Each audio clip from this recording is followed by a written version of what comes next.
గత కొన్ని ఏళ్ల నుండి ఒడ్లపూడి మాధురి అనే అమ్మాయి, నెల్లూరు జిల్లా అమ్మాయిది. వాళ్ళ మదరు ఈ ఆయుష్ శాఖలో ఏఎన్ఎంగా నర్సుగా పనిచేశారు.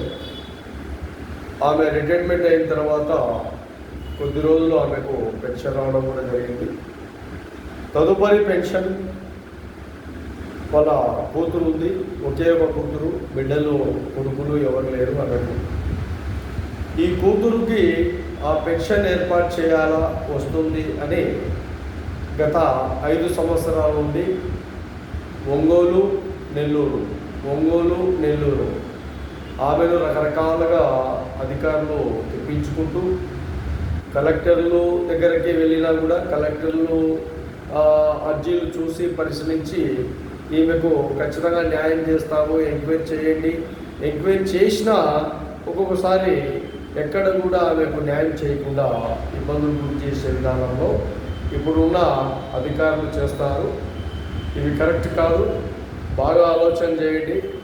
అధికారులు క్లారిటీగా పూర్తిగా ఎంక్వైరీ చేసిన తర్వాత ఒక్కోసారి ఆమె అర్జీలు ఇస్తే అర్జీలు ఆమె బిడ్డవు కాదని కూడా నెగ్లెక్ట్గా చులకన చేసి మాట్లాడడం కూడా జరిగిందని ఆమె ఫోన్లో వివరించడం, నాకు వాట్సాప్లో ఈ విషయాలన్నీ తెలపడం, ఆమె ఎక్కడెక్కడ ఎన్నిసార్లు అర్జీలు పెట్టింది అనేది గత 5 ఏళ్ల నుంచి ఎన్నిసార్లు కలెక్టర్ ఆఫీస్ కాడికి వెళ్ళారు, ఎన్నిసార్లు ఒంగోలు ఆఫీస్ దగ్గరికి ఆర్డీడీ గారి దగ్గరికి వెళ్ళారు అన్న వాస్తవ రేఖలు క్లారిటీగా చూడడం జరిగింది.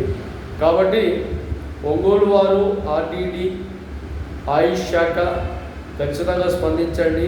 మేడం గారైతే లేదా సార్ వారైతే కూడా ఖచ్చితంగా స్పందించండి. ఎక్కువ మనిషి చనిపోయిన తర్వాత సహాయ సహకారాలు అందినా కూడా ప్రయోజనం లేదు. తల్లి చనిపోయింది, ఒక ఉద్యోగం, ఆ ఉద్యోగంలో కొంతవరకు ఆ రిటైర్మెంట్ పెన్షన్ అనుభవించింది.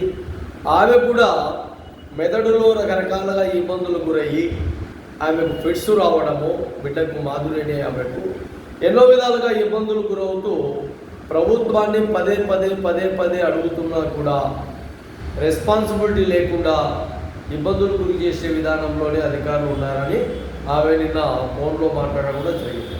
కాబట్టి మాధురి గారికి ఆమె కుటుంబం ఎవరు లేరు, పెళ్ళి కూడా కాలేదు ఆమెకు. ఎందుకంటే ఆమె ఉండే సమస్యల్లో పెళ్ళి కూడా చేసుకోలేదు ఆమె. కాబట్టి ఖచ్చితంగా ప్రభుత్వము ఆమె ఎక్కడ కింద పడుతుందో, ఎక్కడ ఇబ్బందులు గురవుతుందో అనే ఒక భయంతో ఎక్కడ కూడా ఆమె ఇంకొక ఆలోచన చేయకుండా సింగిల్గా ఏర్పడి ఆమె ఏదో కూలి పనులు చేసుకుంటూ జీవనం సాగిస్తుంది. అలాంటి ఆడబిడ్డకు ఖచ్చితంగా న్యాయం చేసే విధంగా ప్రభుత్వం చొరవ తీసుకోండి.